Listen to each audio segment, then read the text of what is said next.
Let's talk a little bit about the concept of what truth is, how I refer to truth in all of my work. Because people have a real deeply mystified concept of what truth is or what it means. You know, they'll get into all these really deep abstract discussions of the mind of God and, trying to get into quantum theory and everything. This is mystification of the concept of the truth. And we have to demystify it. We have to bring it down to real simple, easy to understand language that anybody can comprehend. And then really completely delineate that from perception of any given thing. Because the two are not the same. When people say perception is reality, nothing could be farther from reality than that statement. Perception is not reality. Okay? It is just what it says, perception. Seeing through, perceive, to see through something. Like a lens or a filter. Okay? I perceive things differently without these glasses. That's one perception. When I put them on, I perceive things quite differently and more clearly. Okay? Well, that's how human perception works, like a lens. It's a filter. Okay? But what's there is the same thing. What's there is the same thing. All that changes how I perceived it. All right? So let's look at this concept. Truth is objective. That means that it's not dependent upon the perceptions of human beings. No one wants to hear that. That is a direct assault, a direct frontal assault on the human ego. Because everybody wants to hear, my perceptions are important. And we want to also believe my perceptions are accurate. Okay? Now people will say, well, what makes you say your perception of this topic is going to be accurate? That's because I went through the process of having to admit over and over and over and over and over again, endlessly, how wrong I was about my former perceptions. I went through that destructive process of breaking down my former belief systems, of breaking down my former emotional patterns, of most of all, changing my behavior. That's the thing that's the most destructive because we get attached to our behaviors and patterns. So asking people to change, I recognize it's not easy. It took me probably about 8 years of my life to do it. Most people don't want to spend a minute on creating personal change, let alone 8 years. And, when I look at myself, in all honesty, again, none of this is to sound egoic or to toot my own horn, but I look at it like I was a mild case of ego entrapment, a mild case compared to where I see other people at. I feel like I was the, very brittle stone that just needed to be hit with a chisel a few times and it broke into powder. Other people are hardened granite or diamond. To break them down is going to take enormous effort and work. And most of them don't even want to do it. They're so calcified, they've been so compressed into that hardened state that they don't even want to start. So I realize telling people your perceptions are not what really matters. That truth isn't based upon how you perceive things, that it's independent from your perceptions. Most people don't want to hear that. They don't want to hear that.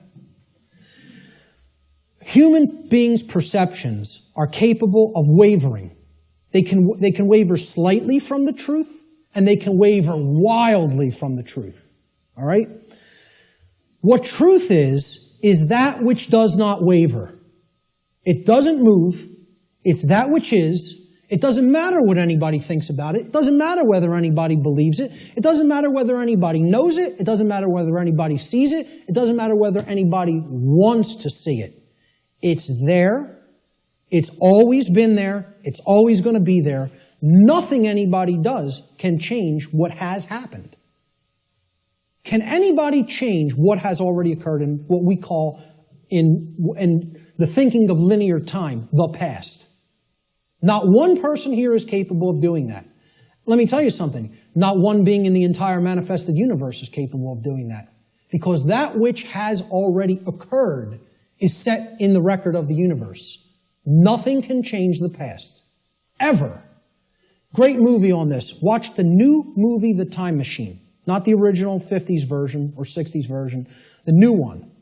I think it came out in late 90s or early 2000s. Okay? This movie got crushed in reviews. Crushed. Whenever reviewers crush a movie and give it the worst ratings, go see that film.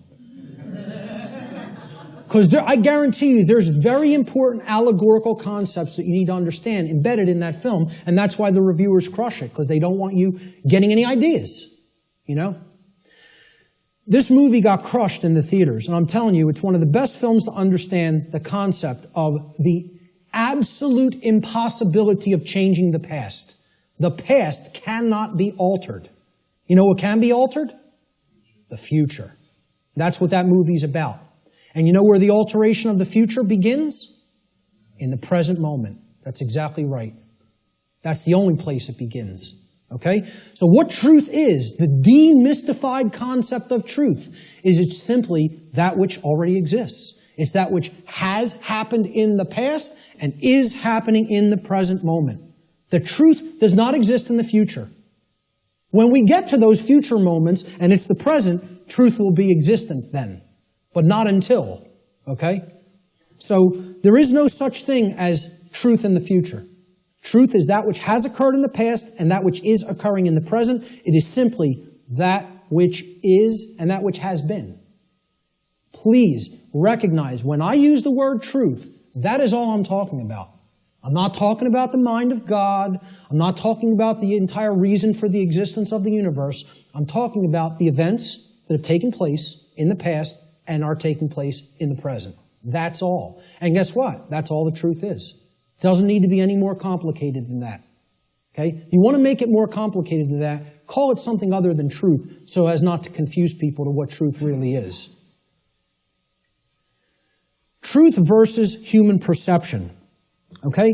Now, I want to ask people to imagine, see these white lines? Imagine these white lines that do not waver as truth. And imagine that the perception that is set against the truth, we're going to take three different individuals. This is individual A, this is individual B, this is individual C. Okay? Their ability to perceive what has occurred and what is occurring is what I would refer to as consciousness. Okay? Consciousness is a being's ability to recognize patterns and meaning with respect to those patterns. Meaning you have an accurate understanding of what's taking place within and around you, or you have an inaccurate understanding of what's taking place in and around you. If your consciousness is high, meaning it's at a high frequency, okay, that means you're going to have more of an ability to understand and recognize the patterns. If your consciousness is low, you're at a low frequency, you're going to see the pattern less. You're not going to accurately perceive. So I liken this to a waveform. In simple, physics, a wave, this is a simple sine wave, okay? It has its crest here and its trough here, okay? And then the pattern repeats, goes up to the crest, down to the trough, and it repeats over again. The distance between the either crests or troughs of the wave is called the wavelength. Okay?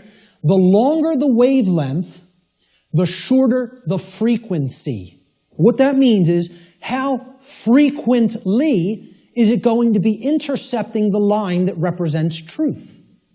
How frequently is it going to be aligned with this line, which we are calling truth?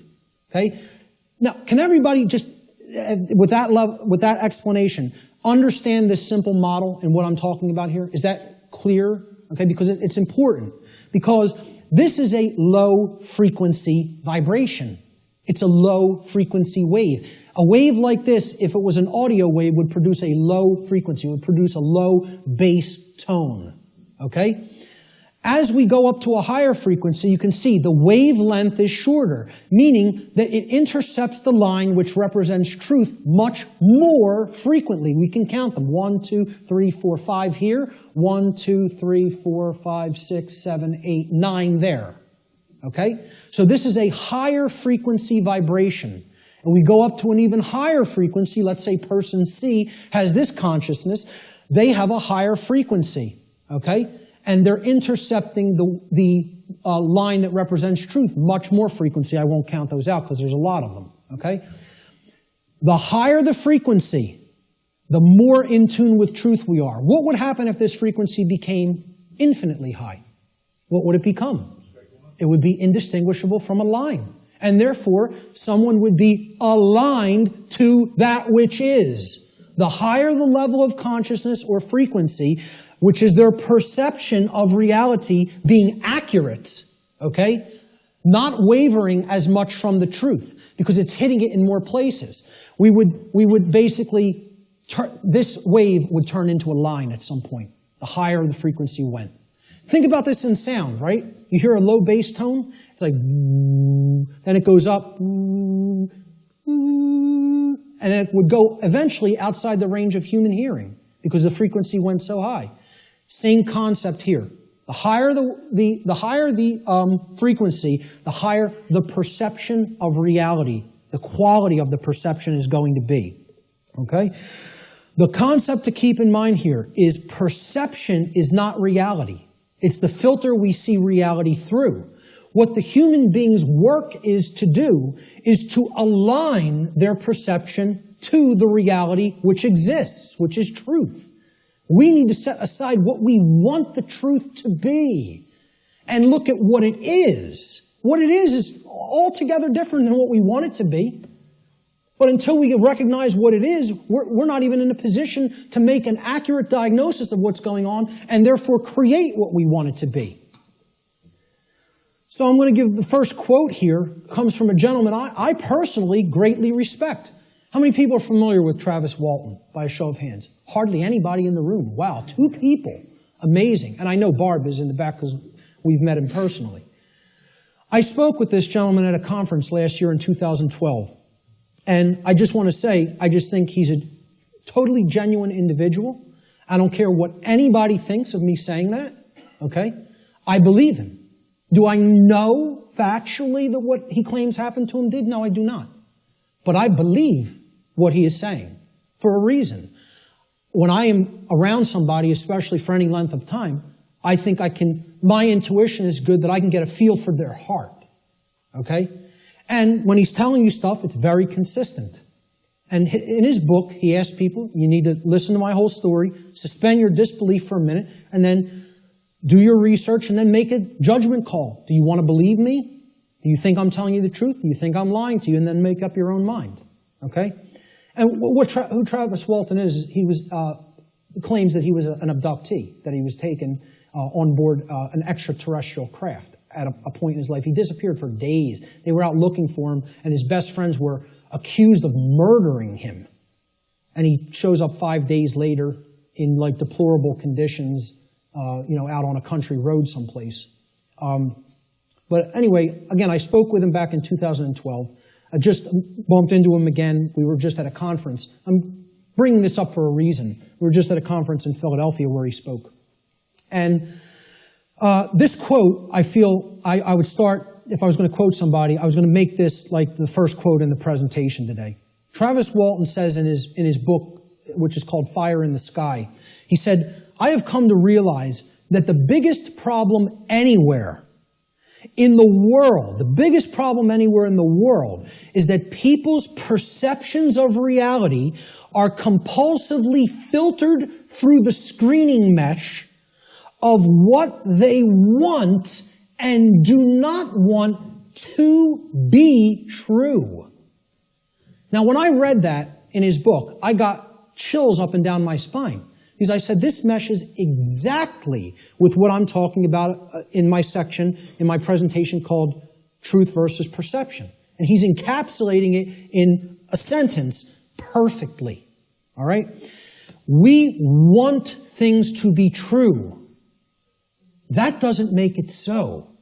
That's not what makes truth the way that it is. What makes truth is the way that it is what behaviors were taken and what is the actual effect in the manifested world. That's how things are. Okay? It doesn't matter how we want them to be. They may be a completely different way right now than we want them to be. And I would say for the people in this room, they are a completely different way than we want them to be. But most people in the world think, they kind of believe that they're the arbiter of truth. And that's a bad place to be in. That's a very, very low level of consciousness. To think that if I don't believe that it's this way, it's not this way. Many people are trapped in that state of mind.